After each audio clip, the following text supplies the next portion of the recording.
On Mother's Day, my husband and son gave me a mug that said, "World's Most Pointless Woman."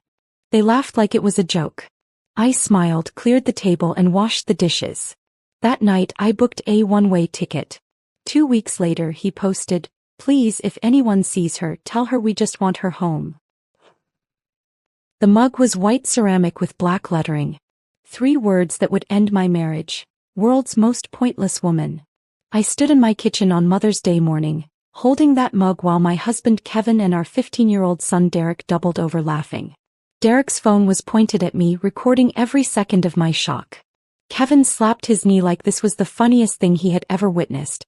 Their laughter echoed off the walls I had painted myself 3 summers ago, bouncing around the room I kept spotless for them. Before we continue, I want to thank you for being here and sharing these stories that matter. If you believe that every person deserves respect and recognition for their contributions, please consider subscribing. It's free and helps us reach more women who need to hear this. Now let's see what happened next. I read the words again.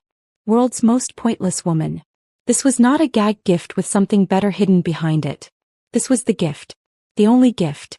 My Mother's Day present. But let me back up. Let me tell you how I got here, standing in this kitchen with my heart cracking open while they laughed at me. I woke at 5:30 that morning, same as every morning. The alarm on my phone buzzed softly and I shut it off before it could wake Kevin. He needed his sleep for the golf game he had planned for later. I slipped out of bed quietly, my feet finding the slippers I kept on my side, and padded downstairs in the dark. The house was mine during those early hours. Quiet. Peaceful. Before the demands started, before I became what everyone needed me to be, I had this small pocket of time that belonged only to me. I used it to prepare for them. I started the coffee first. Kevin liked his strong 2 scoops per cup, ready the moment he came downstairs.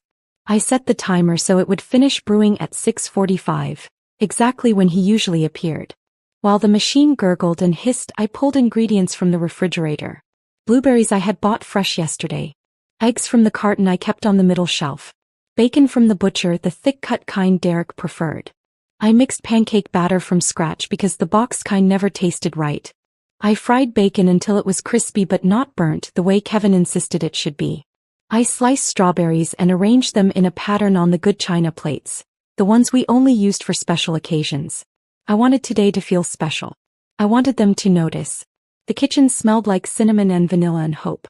Pathetic hope looking back now, but in that moment I believed this year might be different. I believed they might see the effort, might acknowledge the love I poured into every small gesture. I set the table with care. Forks on the left, knives on the right, napkins folded into triangles. I used the crystal bowl Kevin's mother gave us as a wedding gift for the fruit salad.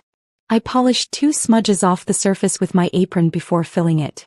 Everything had to be perfect. Derek's baseball uniform was already hanging by the door, washed and pressed.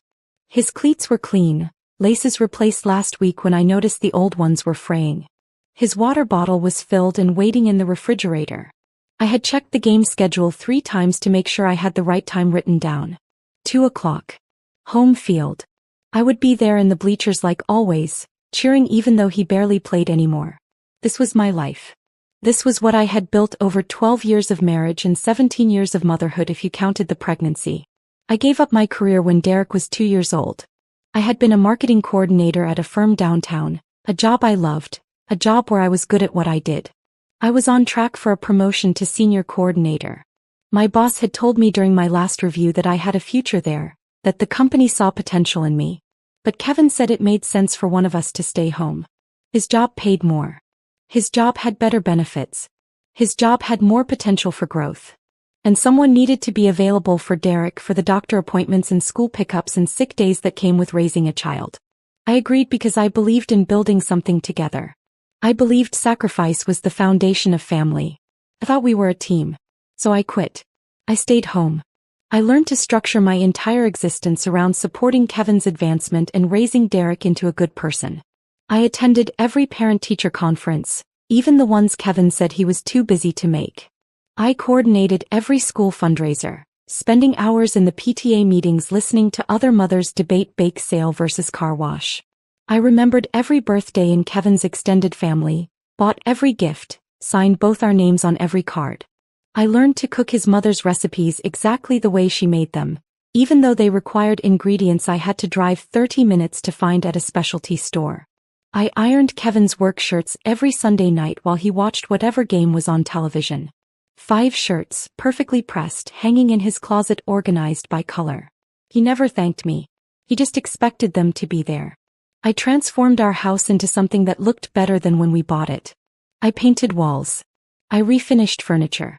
I planted a garden that bloomed in coordinated colors.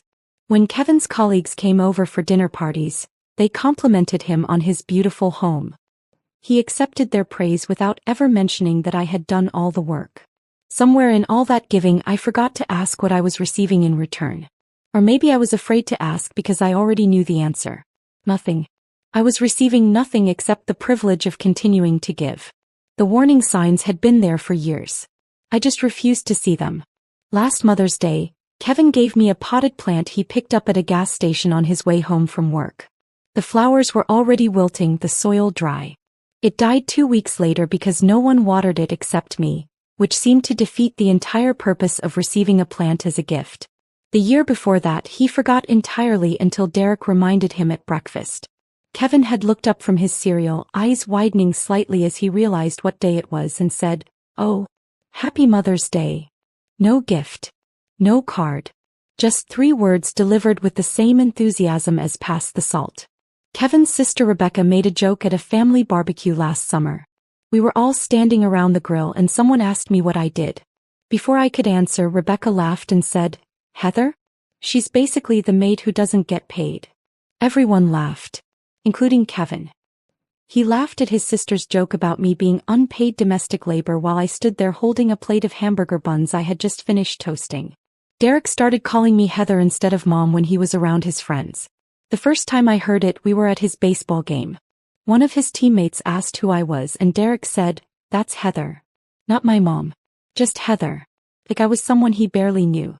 Kevin began introducing me at work events as my wife without using my name. As though my identity was only an appendage to his, something that existed in relation to him rather than on its own. These moments accumulated like dust.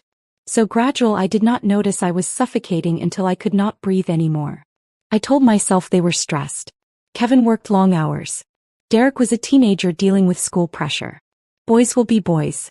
I was being too sensitive. I was overreacting. I was making something out of nothing. I made excuses for them because the alternative was unbearable. And then came this Mother's Day morning. Kevin walked into the kitchen first, wearing the golf shirt I had ironed and hung in his closet last night. Derek followed, still in his pajamas, hair sticking up in 3 directions.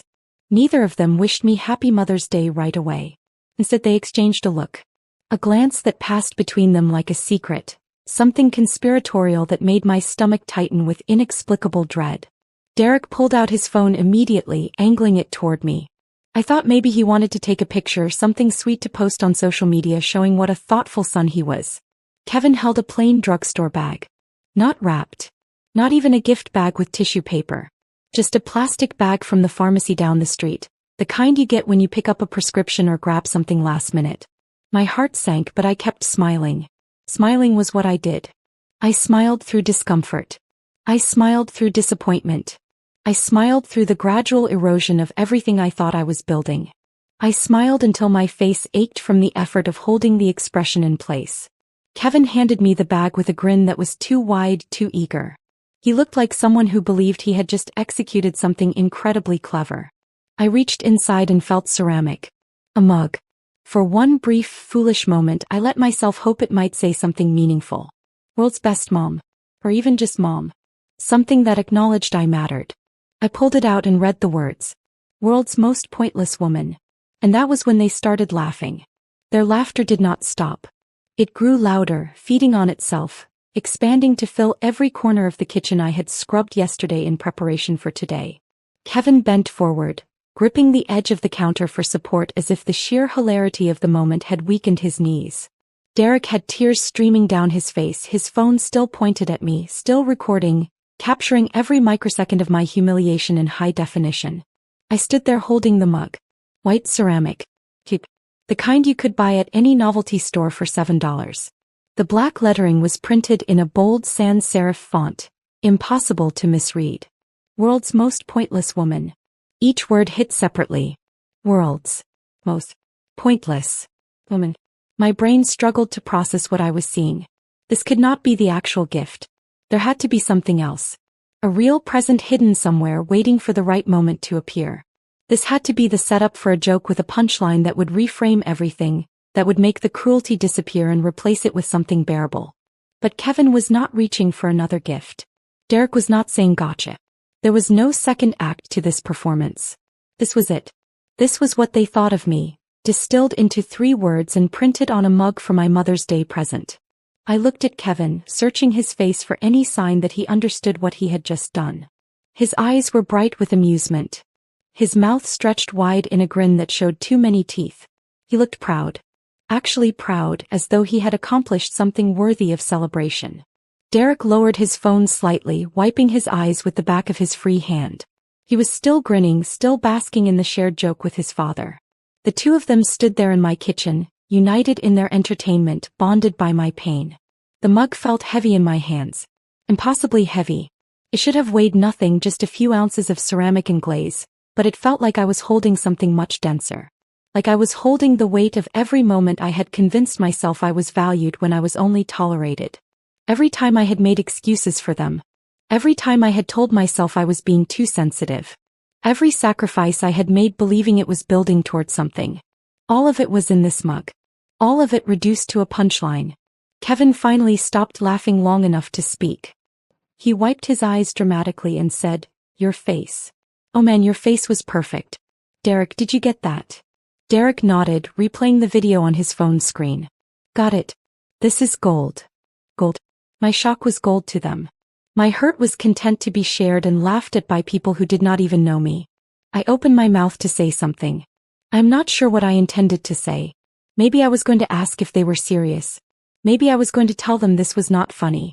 Maybe I was going to ask why they thought this was acceptable. But before any words came out, I heard myself laugh instead. It was not a real laugh. It was a sound I made with my throat and mouth, a performance of amusement that my body produced automatically after 12 years of training. I had learned to laugh at jokes made at my expense. I had learned to be a good sport, to demonstrate that I could take it, to prove I was not one of those overly sensitive women who could not handle humor. So I laughed. A hollow, empty sound that did not reach my eyes or my chest or any part of me that was real. Kevin looked relieved. "See? He gets it. I told you she'd think it was funny." Derek nodded, putting his phone in his pocket, the video safely recorded for later use. "Yeah, Mom's cool like that. Mom's cool like that. Mom can take a joke. Mom does not mind being called pointless on the one day of the year supposedly dedicated to celebrating her." I said something self-deprecating in response. I cannot remember the exact words now. Something like, "Well, you're not wrong," or "At least it's honest." Some verbal participation in my own degradation that gave them permission to feel good about what they had done. Kevin patted my shoulder the way you would pat a dog who had just learned to sit on command. "That's my girl. Always such a good sense of humor." Then he turned away from me and sat down at the table. Derek followed, dropping into his usual chair with the casual ease of someone who had not just participated in emotional cruelty. They began eating the breakfast I had prepared. The pancakes I had made from scratch. The bacon I had cooked to the exact texture they preferred. The fruit I had arranged on the good china. They ate and talked like nothing had happened. Kevin mentioned his golf tee time was at 11, so he would need to leave by 10:30. Derek reminded him about the baseball game at 2. Kevin asked if Derek had studied enough for his finals. Derek shrugged and said probably. Neither of them thanked me for breakfast. Neither acknowledged the food, the effort, the hour I had spent preparing it all while they slept. Neither apologized for the mug. Neither asked if I was okay. I stood near the counter, still holding the mug, listening to their conversation. My mind felt strangely detached from my body. I was watching the scene from somewhere outside myself, observing this woman in an apron holding a cruel gift while her family ate and laughed and planned their day around her absence. Something inside me shifted in that moment. Not dramatically. Not with any external sign that they might have noticed. It was quieter than that. More fundamental. It was the sound of a door closing. The feeling of a decision being made without conscious thought. I was done. I set the mug down on the counter carefully. Then I began clearing the table. Kevin and Derek did not move to help. They never did.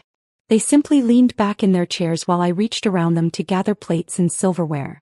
I carried everything to the sink and turned on the water.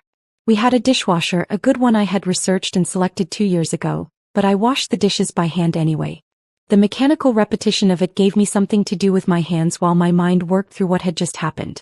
The soap created bubbles that smelled like artificial lemon. I scrubbed each plate thoroughly, rinsing away syrup and crumbs. Behind me, Kevin and Derek moved to the living room. I heard the television click on, the volume rising as they found some basketball game to watch. Their voices carried through the house, discussing player statistics and team rankings. Normal conversation. Easy and comfortable, unburdened by any awareness that something had just broken irreparably in this family. I looked out the window above the sink. The garden I had planted was visible from here. The roses were blooming, deep red and perfectly shaped because I tended them every week. I fed them specialized fertilizer. I pruned dead stems. I watered them during dry spells. Everything I touched in this house flourished and thrived and looked beautiful. Everything except me. I thought about the mug sitting on the counter behind me. World's most pointless woman. I thought about Derek's phone recording my shock, capturing my pain to be replayed and shared with people who would never know the context, who would only see the surface of the joke without understanding what it meant. I thought about Kevin's complete lack of awareness that he had just destroyed something that could not be repaired. His genuine belief that I would find this funny, that I would laugh along, that I would accept this latest dismissal of my worth with grace and humor. He did not know he had just ended our marriage. He did not know that the woman washing dishes at this sink was already planning her departure. He did not know that his pointless wife was about to become his ex-wife. I dried my hands on the dish towel, folded it carefully and hung it on its designated hook. Then I walked past the living room where they sat watching television. Neither looked up. Neither called out to me. Neither noticed I was leaving the room. I climbed the stairs to our bedroom and closed the door behind me. I sat down at the small desk in the corner where I kept the household files and opened my laptop. The screen glowed to life, casting blue light across my face. I opened a new browser window in incognito mode and typed one phrase into the search bar. One-way flights. My hands were shaking as I scrolled through options. Not from fear. Not from doubt. From something else entirely. Something that felt like anticipation. Like relief. Like the first breath after being underwater too long. I was leaving. I just had to figure out where. Portland, Oregon. I selected it from the list of available destinations because it was far enough away that Kevin would not think to look for me there, and because I had never been there before. No memories. No associations. Just distance and the possibility of becoming someone new. The flight left in 2 weeks. 14 days to prepare. 14 days to dismantle a life I had spent 12 years building without anyone noticing what I was doing. I closed the laptop and went downstairs. Kevin and Derek were still in the living room, absorbed in the basketball game. I walked past them to the laundry room and began sorting clothes. White with white. Colors with colors. The same routine I had performed hundreds of times before. Except this time I was counting. Counting how many of my own clothes I could pack without creating a noticeable gap in the closet. Counting how many pairs of shoes I could take without leaving empty spaces that might raise questions. Counting days until I would never have to sort Kevin's socks again. That first day set the pattern for the 13 that followed. I became a ghost in my own home, moving through familiar routines while secretly preparing for departure. I packed Derek's lunch for school the next morning. Turkey sandwich, apple slices, granola bar. The same lunch I had packed hundreds of times. I left it in the refrigerator with his name written on the bag in marker. I ironed Kevin's shirts for the week. 5 of them, organized by color in his closet. I folded his underwear and restocked his drawer with socks. I made sure his gym bag was ready for his Tuesday morning workout. Everything had to appear normal. On Tuesday evening, Kevin had a work dinner. One of those events where spouses were expected to attend, where I was supposed to smile and make pleasant conversation with people who barely remembered my name from one event to the next. I wore a navy dress and pearl earrings. I laughed at his boss Martin's joke about wives being the real bosses at home while the men around the table chuckled knowingly. Martin's wife Sandra sat across from me, sipping white wine and nodding along. She and I had attended dozens of these dinners together over the years. We had exchanged recipes and recommendations for dry cleaners. We had made small talk about our children and our gardens. But we were not friends. We were accessories to our husbands' careers, pleasant fixtures at corporate gatherings. I smiled at Sandra and asked about her daughter's college search. She talked for 10 minutes about campus visits and application essays. I nodded in the right places and asked follow-up questions that demonstrated I was listening. No one at that table had any idea I was already gone. That in less than 2 weeks I would be on a plane to a city none of them knew I had even considered. On Thursday I sat in the bleachers at Derek's baseball game. It was an away game, 40 minutes of driving to watch my son sit on the bench for 7 innings. He got to bat once in the 9th inning and struck out on 3 pitches. I clapped anyway, along with the other mothers who performed the same ritual of enthusiastic support regardless of actual performance. Carol Jenkins sat next to me as she usually did. Her son played third base. She talked about the team's chances at making regionals and asked if I was going to volunteer for the end-of-season banquet committee. I told her I would check my calendar and get back to her. I knew I would not be here for the end-of-season banquet. I would be in Portland starting a new job, living in an apartment that did not contain any memories of being called pointless. No one noticed I was already elsewhere. I had perfected this performance over years of being functionally invisible. Present but absent. Physically here but mentally somewhere else entirely. At night, after Kevin fell asleep, I transferred money from our joint account to a new account I had opened at a different bank. I kept the amount small. $50 on Monday. $75 on Wednesday. $60 on Friday. Small enough that they would not trigger any alerts, that they would blend into the normal flow of household expenses. The new account was in my name only at a bank across town that Kevin had no connection to. I had opened it on Monday afternoon, during the time I usually spent grocery shopping.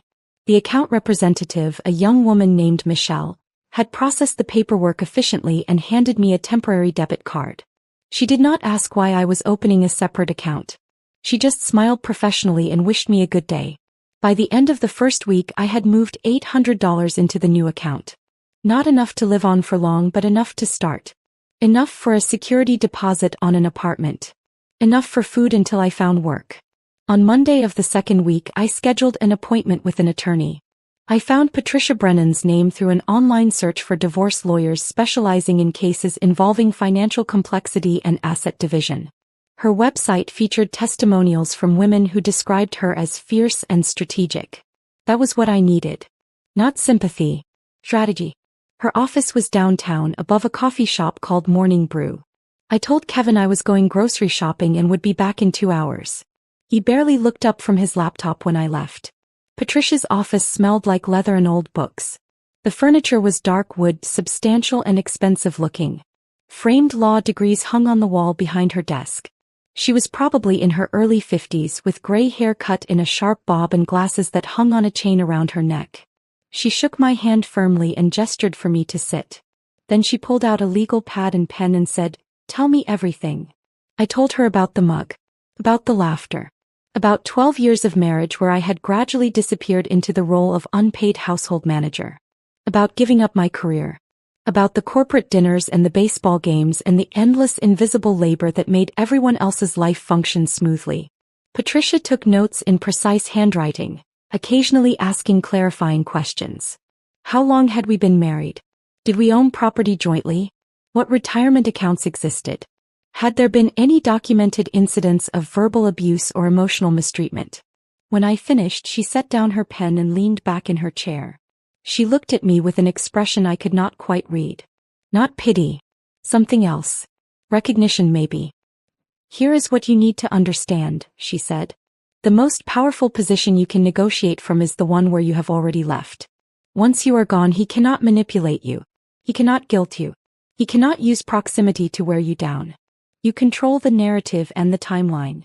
She explained community property laws. In our state, assets acquired during marriage were considered jointly owned regardless of who earned the income.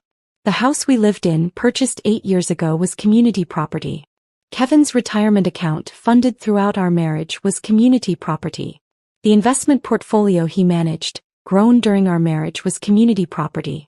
"You sacrificed your career to support his advancement," Patricia said. "That has monetary value. You provided unpaid domestic labor that allowed him to focus on his job without distraction. That has monetary value. You are entitled to half of everything and I can make sure you get it. She asked if I was ready to fight. I realized I had been ready for years. I just needed someone to tell me I had the right to. I hired her before leaving the office. She gave me instructions for the next steps. Document everything. Gather financial records. Collect evidence of contributions and mistreatment. Build an ironclad case. Over the following days I became an archivist of my own life. I photographed every room in the house, documenting improvements I had made. The walls I had painted. The light fixtures I had installed. The built-in shelving I had designed and paid to have constructed in the living room. I made copies of 12 years of joint tax returns. I downloaded bank statements showing the flow of money during our marriage. I printed performance reviews from my old marketing job, evidence of the career trajectory I had abandoned. I screenshot Derek's social media posts. The ones where he tagged me as the cook, with a laughing emoji. The Instagram story where he filmed me cleaning the kitchen and captioned it "free maid service." The TikTok where he joked about me being his personal Uber driver. I saved emails Kevin had sent to colleagues. The one where he complained about me wanting to attend a work event, calling me high maintenance for expecting to be included. The one where he made a joke about wives and their expensive hobbies, even though my only hobby was maintaining the home he lived in. Each piece of evidence was another brick in the wall I was building between my old life and whatever came next. The file grew larger each day. Documentation of contributions. Proof of contempt. Evidence that I had been here, that I had mattered even if they never noticed. On the morning of my departure I woke at 5:30 as usual. I made breakfast. Pancakes again, though not the special ones from Mother's Day. Just regular pancakes from the mix in the pantry. I set out Kevin's coffee mug and Derek's orange juice. They came downstairs at their usual times. Kevin mentioned he had a regional conference that would keep him out until late. Derek reminded me he had finals this week and would be studying at his friend Marcus's house after school. Neither asked about my plans. Neither noticed I was wearing the burgundy dress Kevin had once criticized. Neither saw the suitcase I had loaded into my car at dawn, hidden in the trunk beneath an old blanket. After they left, I walked through the house one final time. I did not cry. I did not feel sad. I simply observed rooms that would soon belong to someone else's life. I closed the door behind me without locking it. Let Kevin deal with that when he came home to an empty house. I drove to the airport with my hands steady on the wheel. The airport parking fees accumulated in long-term Lot C while I signed a lease for a furnished studio apartment in southeast Portland. The landlord was a woman named Iris, probably in her late 60s, with silver hair pulled back in a loose bun and reading glasses hanging from a beaded chain around her neck. She met me at the building entrance, a narrow 3-story structure wedged between a vintage clothing store and a Thai restaurant. The neighborhood smelled like coffee and rain-soaked pavement. People walked past with canvas bags and bicycles, moving with the unhurried pace of those who had chosen this area specifically because it did not demand performance. Iris unlocked the street-level door and led me up 2 flights of stairs. The apartment was on the 3rd floor, Unit 3B. She handed me the keys without asking questions. No inquiry about why I was renting furnished. No curiosity about where I had come from or why I had arrived with only one suitcase.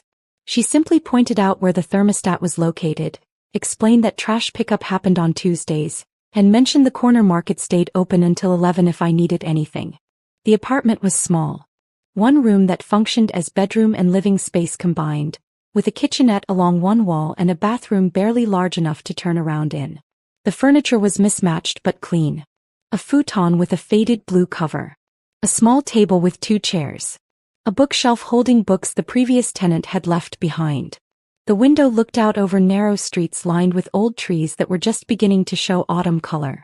It was mine. That was the only thing that mattered. No one here knew I had been a wife or a mother or the punchline to a cruel joke. No one knew about the mug or the laughter or the 12 years I had spent disappearing into someone else's life.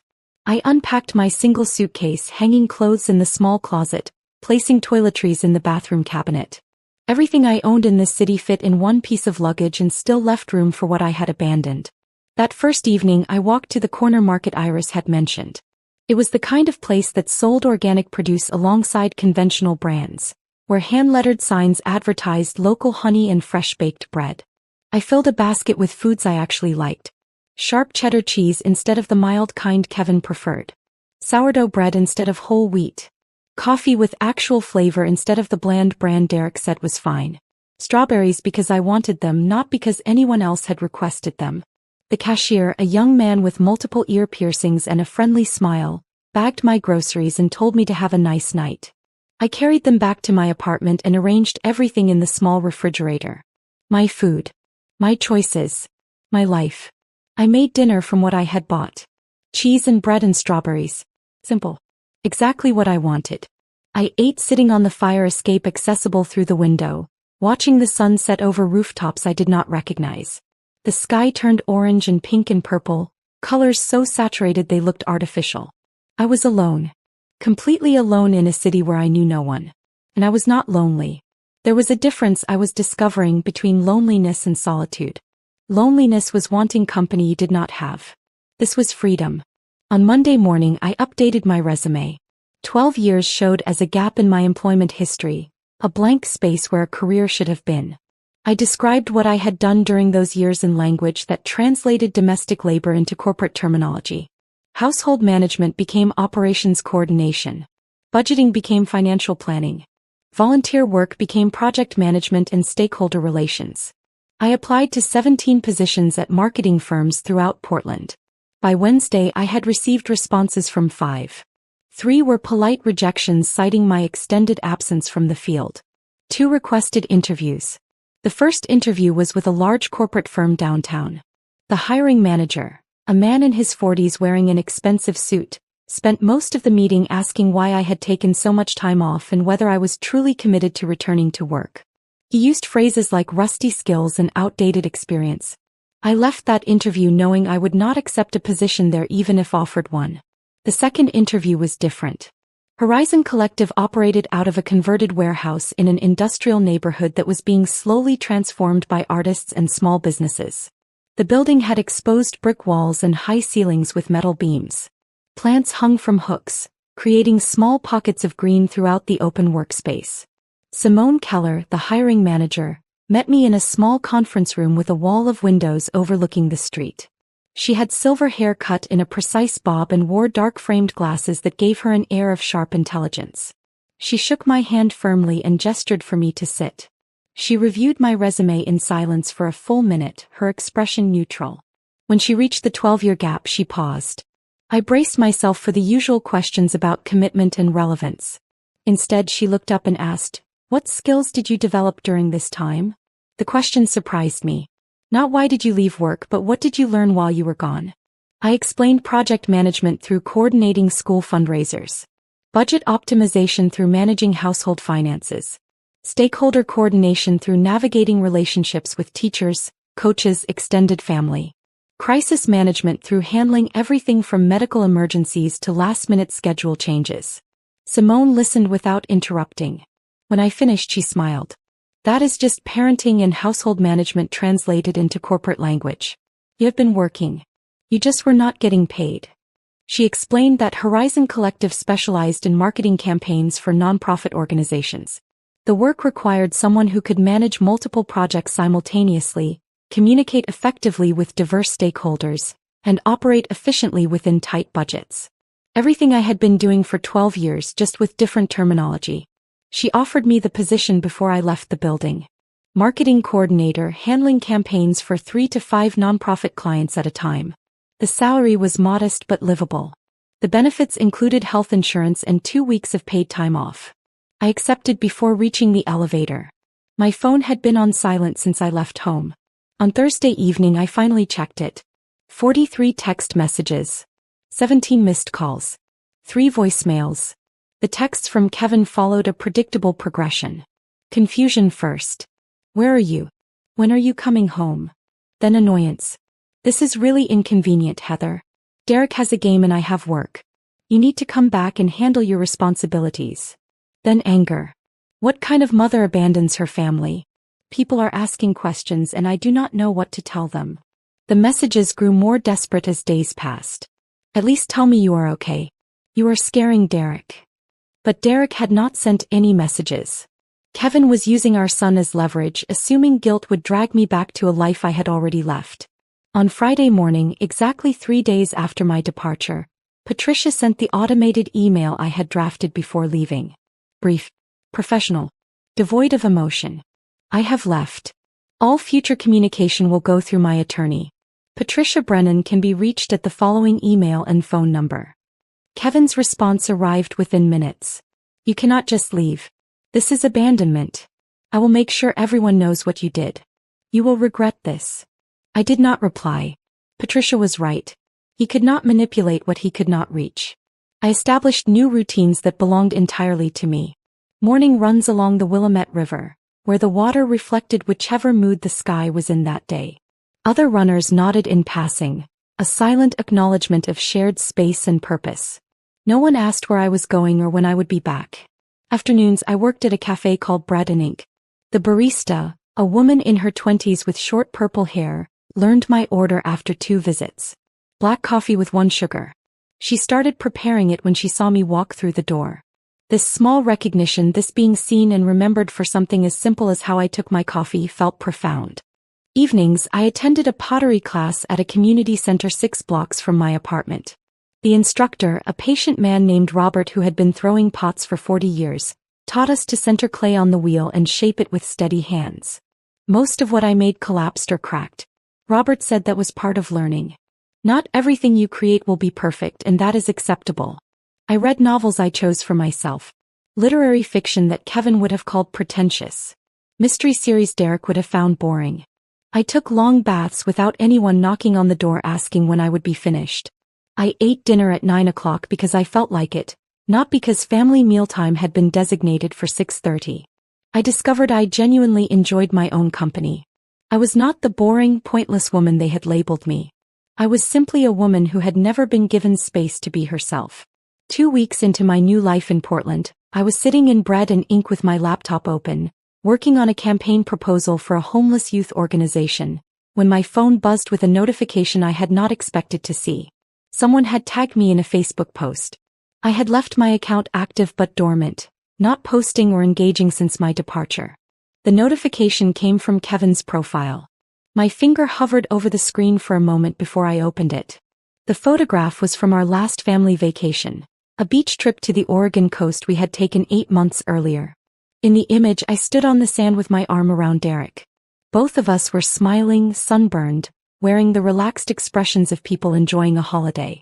Behind us, the ocean stretched blue and calm under a cloudless sky. I remembered that trip clearly. I had spent most of it in the rental kitchen, preparing meals while Kevin went deep-sea fishing with a charter company he had researched for weeks. Derek had complained about being bored and spent his time on his phone. I had smiled for this photograph because that was what you did on family vacations. You smiled and pretended everything was fine and documented happiness for people back home to see. Kevin's caption made my stomach tighten with anger. Please, if anyone sees her, tell her we just want her home. We love her and miss her. Heather, if you are reading this, we are sorry. Please come back. Derek is devastated. The post had been published 3 hours earlier.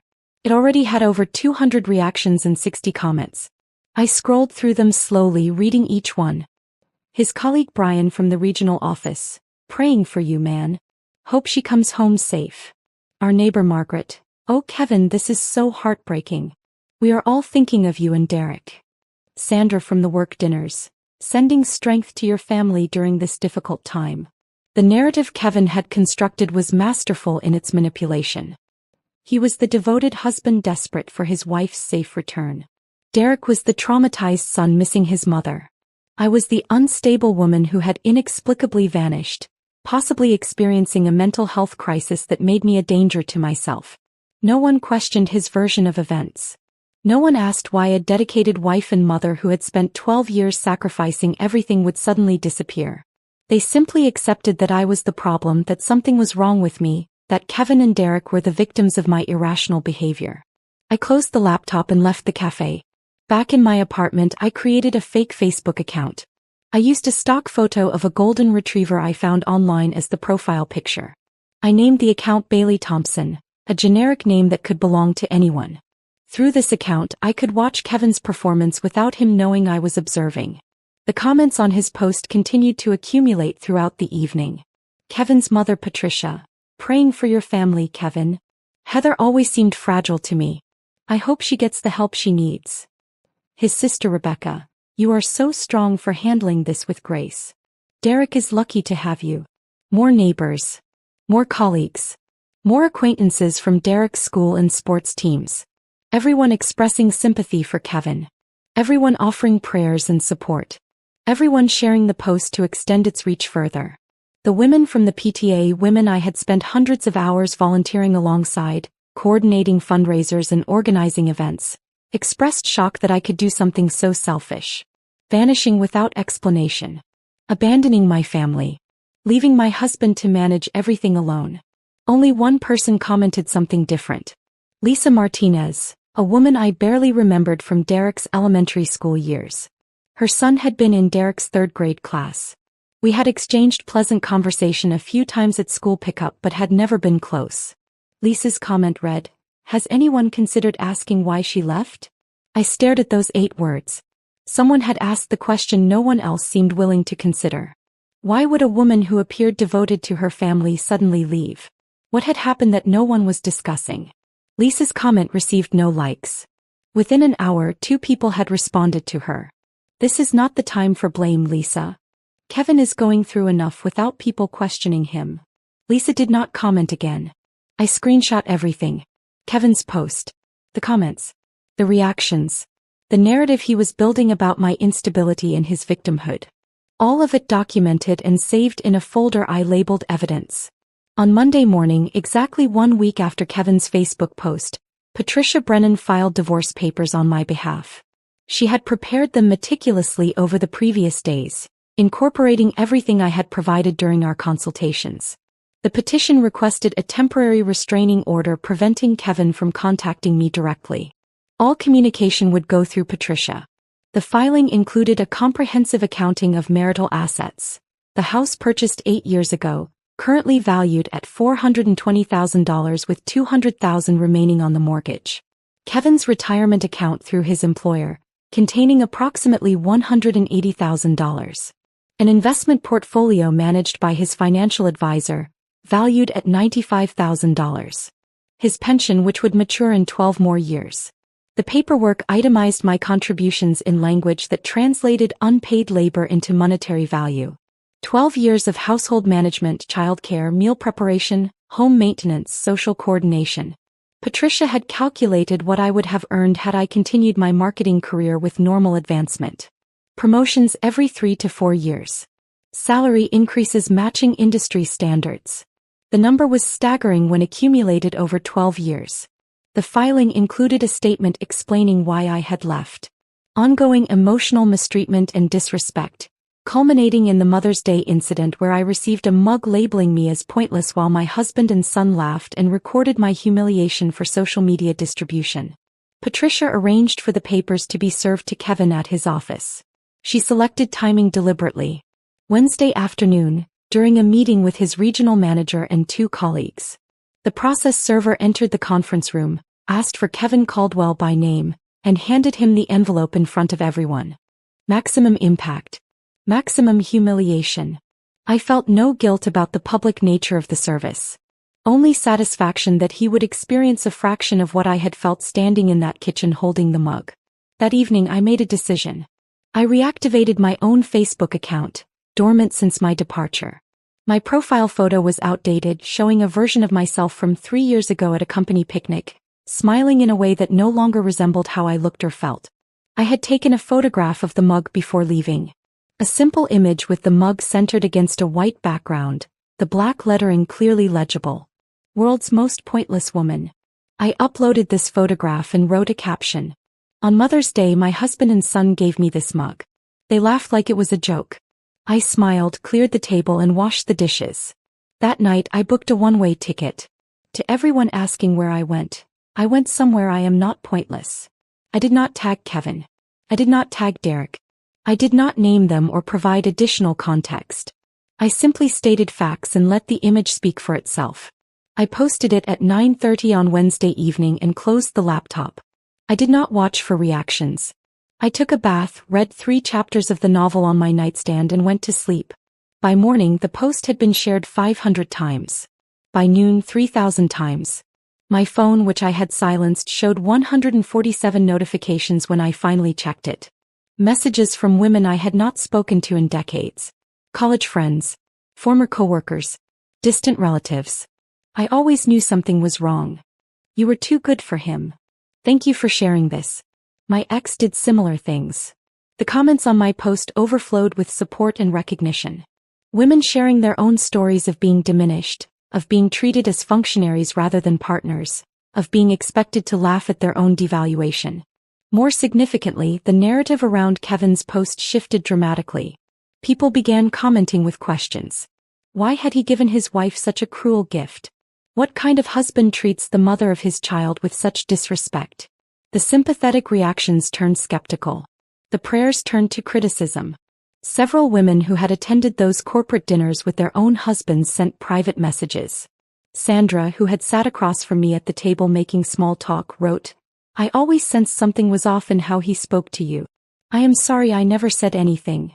Kevin's Facebook post was suddenly recontextualized. Not as the plea of a desperate husband, but as the manipulation of a man trying to control a narrative that was slipping away from him. I watched it unfold through my fake Bailey Thompson account, documenting everything with screenshots. The shift in public opinion. The questions people were finally asking.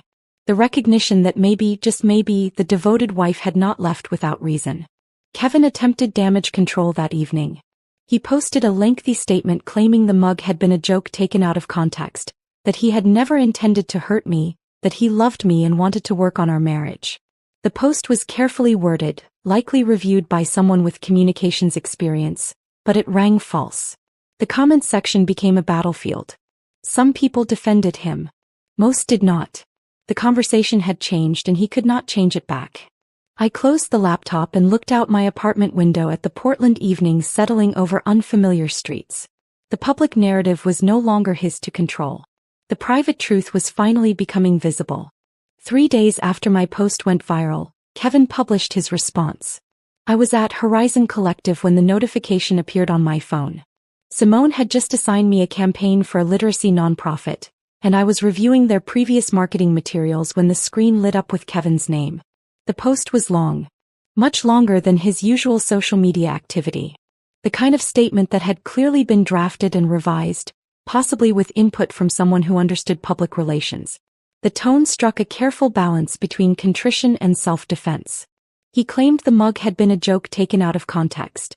He insisted he had never intended to hurt me. He said he loved me and wanted to work on our marriage. He described himself as devastated by my departure and shocked by the public attention our private matter was receiving. He claimed he had always supported me and could not understand how I had interpreted a harmless prank as deliberate cruelty. The language was polished, professional, almost convincing if you did not know the truth behind the words. The comments section told a different story. Women who had experienced similar treatment recognized the deflection immediately. They called him out with brutal clarity. "This is classic gaslighting. You humiliated your wife and now you are playing victim. The fact that you still call it a harmless prank proves you do not understand what you did." Some men defended him, though their defenses were weak and uncomfortable. Everyone makes mistakes. Maybe she is overreacting. But even these comments received pushback from others who could see through the performance. What surprised me most were the private messages that began arriving from women I had spent years making polite conversation with at Kevin's work events. Sandra, who had sat across from me at corporate dinners discussing her daughter's college applications, sent a message that made my throat tight. "I always thought he was dismissive of you. The way he talked over you at dinners made me uncomfortable, but I never said anything. I'm sorry for that. I am glad you got out."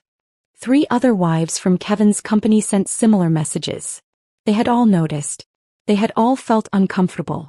They had all stayed silent because it was not their place to intervene in someone else's marriage. Kevin's carefully constructed image was crumbling in real time. The comments on his posts dwindled. His friends stopped engaging with his content. According to one of the wives who messaged me, his boss had quietly removed him from a high-visibility project that would have positioned him for promotion. The public scrutiny was affecting his professional reputation in ways he had not anticipated. He was becoming invisible. Exactly what I had been for 12 years. 4 days after Kevin's failed damage control attempt, I received an email from Derek. The message appeared in my inbox late on a Thursday evening while I was working on the literacy campaign at my kitchen table. The email was formal in a way that felt unnatural for a 15-year-old. The sentences were carefully constructed, the tone measured and controlled. I could tell Kevin had reviewed it before Derek sent it. "Mom, I do not understand why you left. I miss you. Can we talk?" The message was short. Only 3 sentences. But I could read the layers beneath the words. The confusion was genuine. Derek was 15, old enough to recognize cruelty when he saw it but young enough to still believe his father's narrative about jokes and overreactions and wives who could not take harmless pranks.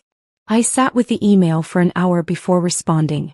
I wrote and deleted 3 different versions before settling on something that balanced firmness with compassion. "Derek, I love you, but I need space to rebuild my life. What happened on Mother's Day was not a joke. Filming someone's humiliation and posting it online is not how you treat people you respect. When you are ready to have an honest conversation about that, I am here." I did not hear back immediately. The silence stretched for 3 days. I returned to my routines, working at Horizon Collective during the day, attending pottery class in the evenings, running along the river each morning before the city fully woke. Then on Sunday afternoon a second email arrived. Shorter this time. The formality was gone, replaced by something that sounded more like Derek's actual voice. "You are right. I am sorry. Dad is really angry about the divorce. Can I visit you?" I replied within minutes, providing my address and listing the weekends when I was available. The door was open. He just had to choose to walk through it. The preliminary divorce hearing was scheduled for a Wednesday morning in late October. Patricia had prepared me for what to expect. A sterile courtroom. A judge who had heard hundreds of similar cases. Arguments from Kevin's attorney attempting to minimize my contributions and maximize his entitlement. The courtroom smelled like floor polish and old coffee. Fluorescent lights hummed overhead, casting everything in a flat, institutional glow. Kevin arrived wearing a tailored navy suit that I had helped him select 2 years ago for a regional conference. He looked every inch the successful professional wronged by circumstances beyond his control. His attorney was exactly what I expected. A man in his 60s with silver hair and an expensive watch, carrying himself with the casual arrogance of someone accustomed to winning. He sat beside Kevin at the plaintiff's table, reviewing documents with an air of bored confidence. Patricia sat beside me wearing a practical gray blazer and minimal jewelry. Her demeanor was calm, focused, completely unruffled by the performance happening across the aisle. She had told me during our preparation that judges saw through theatrics quickly. What mattered was documentation and law. Kevin's attorney opened with the argument Patricia had predicted. Kevin had been the primary earner throughout the marriage. He had built the retirement account and investment portfolio through his own labor and financial discipline. I had chosen to leave my career, a decision no one had forced upon me. Now I was attempting to claim half of assets I had not earned. The argument was delivered smoothly, with just enough sympathy for Kevin to make him seem reasonable rather than vindictive. I watched the judge's face for reaction and saw nothing. She listened without expression, taking occasional notes. Patricia's counterargument was devastating in its precision. She presented the career sacrifice I had made, including documentation of my job performance and trajectory before leaving. She showed the opportunity cost calculations, demonstrating what I would likely have earned with normal advancement over 12 years. She displayed evidence of unpaid domestic labor that had allowed Kevin to focus on his career without distraction. Then she introduced the screenshots. Kevin's emails to colleagues where he joked about me being high maintenance for wanting to attend company events. His text messages to friends complaining about having to help with household tasks during weeks when I was sick. Derek's social media posts labeling me as free maid service. The judge's expression shifted slightly. Not dramatically. Just enough to indicate she was seeing something that changed her assessment. Kevin's attorney objected, claiming the screenshots were taken out of context and represented isolated incidents rather than patterns. Patricia calmly noted that isolated incidents spanning 12 years constituted a pattern. When both sides finished their arguments, The judge reviewed her notes in silence for what felt like an extended period. The courtroom was completely quiet except for the hum of fluorescent lights and the distant sound of footsteps in the hallway outside. Finally, she looked up and spoke. Her voice was measured, professional, carrying the weight of someone who had made these determinations many times before. Choosing to prioritize one spouse's career over another's does not diminish the contributing spouse's entitlement to marital assets. The evidence presented demonstrates substantial unpaid labor that directly benefited the earning spouse's career advancement. Temporary spousal support is granted in the amount of $3,000 per month, effective immediately, pending final divorce settlement. Kevin's face flushed red. His attorney leaned over to whisper something that I could not hear. Patricia remained completely still beside me, her expression neutral, but I caught the smallest hint of satisfaction in her eyes. I felt something I had not experienced in years. Not happiness exactly. Something more substantial. Vindication. The recognition that my contributions had value, that my sacrifice had meaning, that the law saw what Kevin had refused to acknowledge. The temporary support payments began the following week. $3,000 deposited into my account on the first of each month. The amount was enough that I could reduce my hours at Horizon Collective from full-time to 30 hours per week, giving me space to focus on other aspects of rebuilding my life. I enrolled in a professional certification program for advanced digital marketing strategy. The coursework was challenging in ways I had forgotten I enjoyed, requiring analysis and creativity and strategic thinking that felt like exercising muscles I had not used in years. I also started therapy with Dr. Angela Morrison, a counselor Patricia had recommended who specialized in helping women recover from emotionally abusive relationships. Her office was in a converted house near downtown, with comfortable furniture and windows that looked out onto a garden someone tended carefully. In our first session, Dr. Morrison asked me to describe my marriage in one sentence. I thought for a moment and said, I spent 12 years making myself smaller so someone else could feel bigger. She nodded slowly and wrote something in her notebook. Then she looked up and said, Now we teach you how to take up space again. Learning to take up space again required more than Dr. Morrison's guidance and certification courses. It required confronting the relationships I had left behind and determining which ones could be rebuilt and which ones needed to remain in the past. Derek arrived on a Friday evening in early November. He had taken the Greyhound bus from home, a 4-hour journey that Kevin had refused to facilitate. When I asked Derek about the refusal in a text message coordinating his visit, he responded simply, Dad says if I want to see you I can figure it out myself. I met him at the bus station downtown. He stepped off carrying a backpack and wearing a jacket that looked too thin for the Portland weather. He had grown since I last saw him. Not dramatically but enough that I noticed immediately. He looked older. More tired. The easy confidence of childhood had been replaced by something more guarded. We walked to a restaurant 3 blocks from my apartment, a place called the Brass Tap that served burgers and had booths with high backs that created privacy. We sat across from each other, and for the first 15 minutes, neither of us addressed anything of substance. Derek told me about his classes. I asked about the baseball season. He mentioned a friend who had moved to California.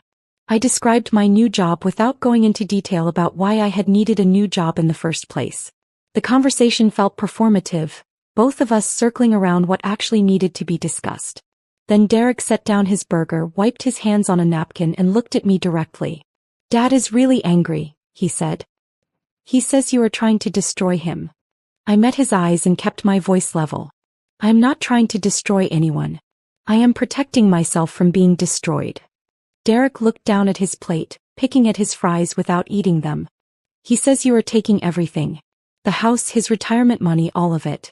He had to move into a smaller place because of the divorce settlement. I had anticipated this conversation. Patricia had warned me that Kevin would use Derek as a messenger, would present himself as the victim of an unfair system designed to punish men. I chose my words carefully.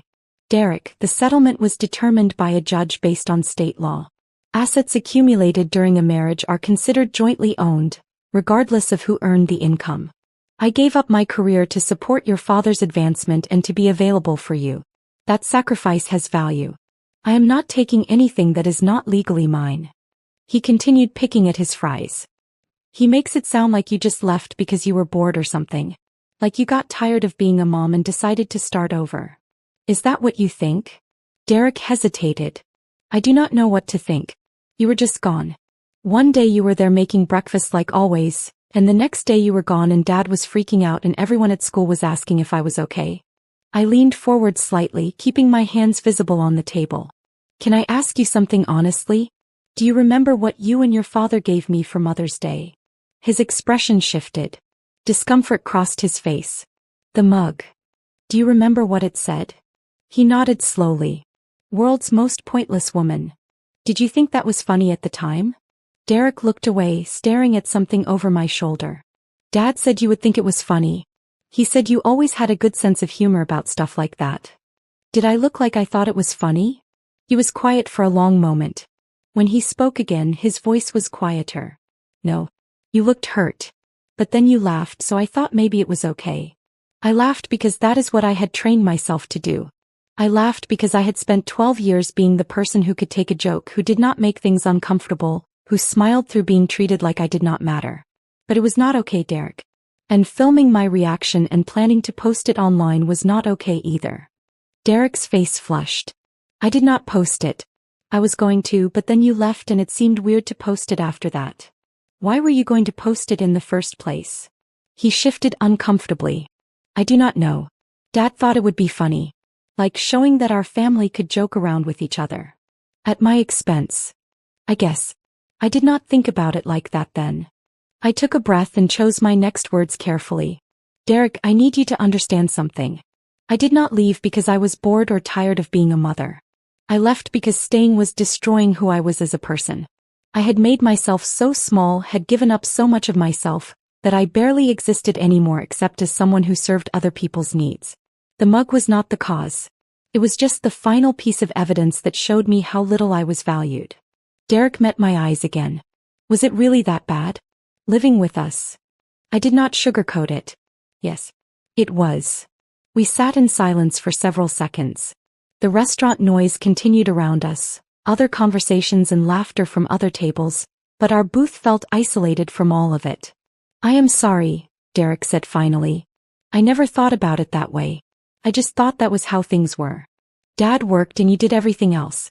I did not think about whether it was fair. You were a child. It was not your responsibility to think about whether your parents' marriage was equitable. But you are not a child anymore. You are 15. Old enough to recognize when someone is being treated poorly, even if that person is your mother. He nodded slowly. Dad talks about you differently now. Like you are the enemy or something. It is weird. How do you feel about it? I do not know. Confused, I guess. I miss how things used to be, but I am also starting to understand why you could not stay. He paused, then added, Can I visit again? Like regularly? Yes. Anytime you want. The door is always open. We talked for 3 more hours. Derek asked about my job, my apartment, what Portland was like. I asked about his plans for college, whether he was still playing baseball, how he was handling his father's anger. The conversation was not perfect. There were awkward pauses and moments of discomfort. But it was honest in a way our previous relationship had never been. 6 months after my departure, the divorce was finalized. I returned to the same courthouse, the same sterile room with fluorescent lighting and the smell of floor polish. Patricia sat beside me. Kevin sat across the aisle with his attorney, both of them wearing expressions of barely concealed frustration. The judge reviewed the final settlement agreement and declared the marriage legally dissolved. I received exactly what the preliminary hearing had established. Half the equity from the house, forcing Kevin to sell and relocate to a smaller property. Half his retirement account. Half the investment portfolio. The settlement was fair, calculated precisely according to state law, distributed according to clearly established legal precedent. Kevin glared at me across the courtroom as the judge spoke. I looked back at him and felt nothing. Not anger. Not satisfaction. Not even relief. Just the quiet certainty that I had made the right choice 6 months ago and every day since. Outside the courthouse, Patricia shook my hand. You did it. You got out and you survived. I corrected her gently. I did more than survive. I rebuilt.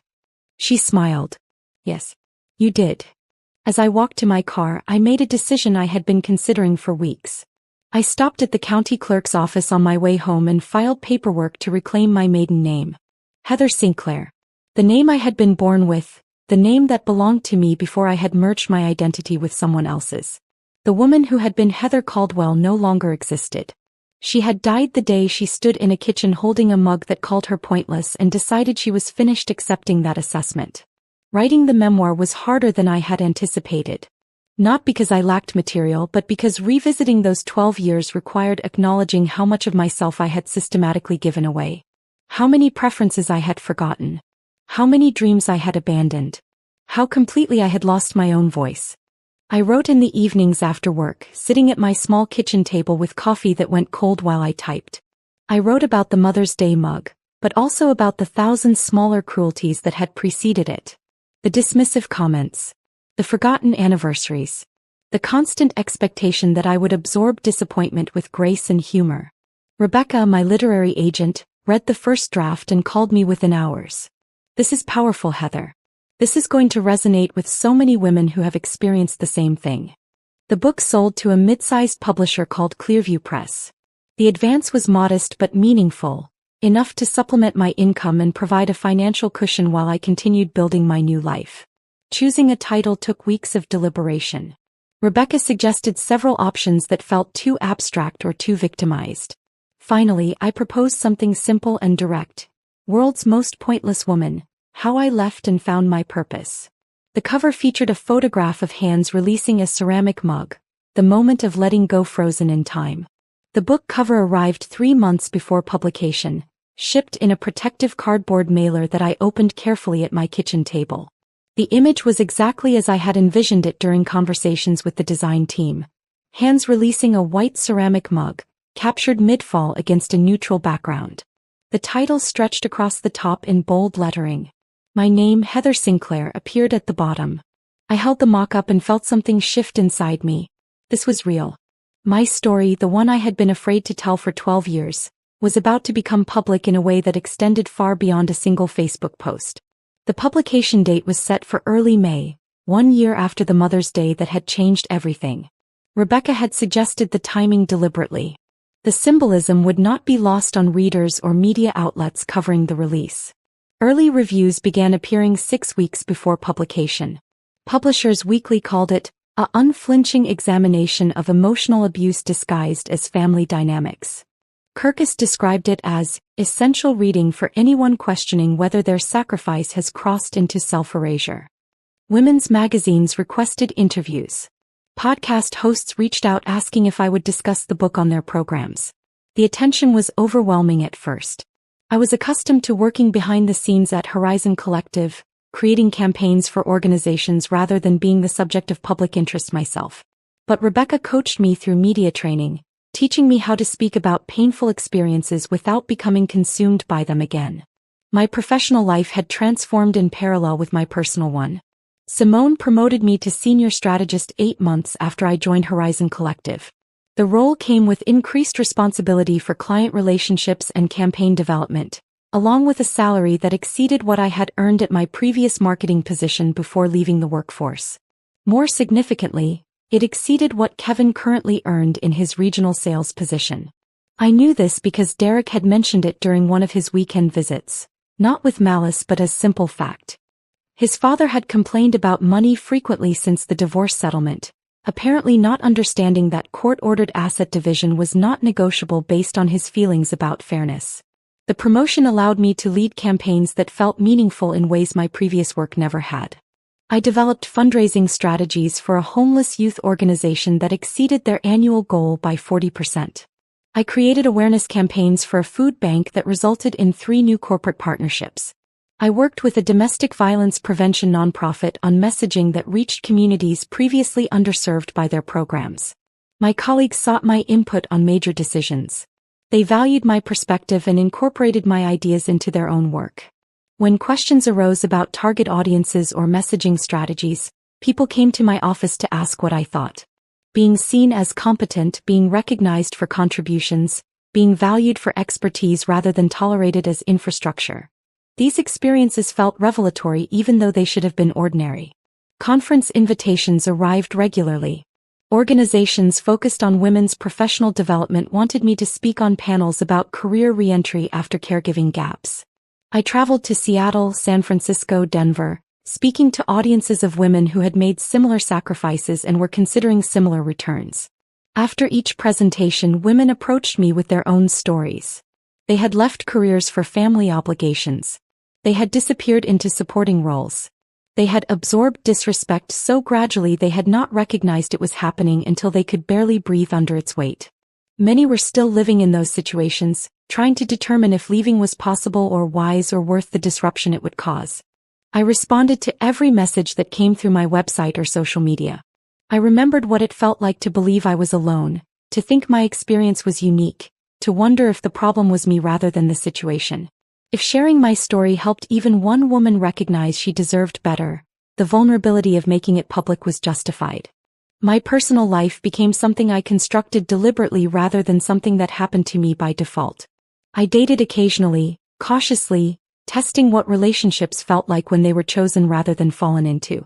Marcus, a graphic designer I met at a gallery opening Simone invited me to, took me to art exhibitions and actually listened when I explained which paintings resonated with me and why.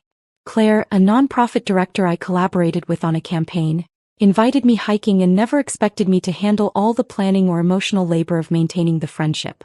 None of these relationships developed into serious commitments, and I discovered I was genuinely comfortable with that. I did not need a partner to validate my existence or give my life meaning. I had learned to value my own company, to enjoy solitude without experiencing it as loneliness. The friendships I cultivated were reciprocal in ways my previous relationships had not been.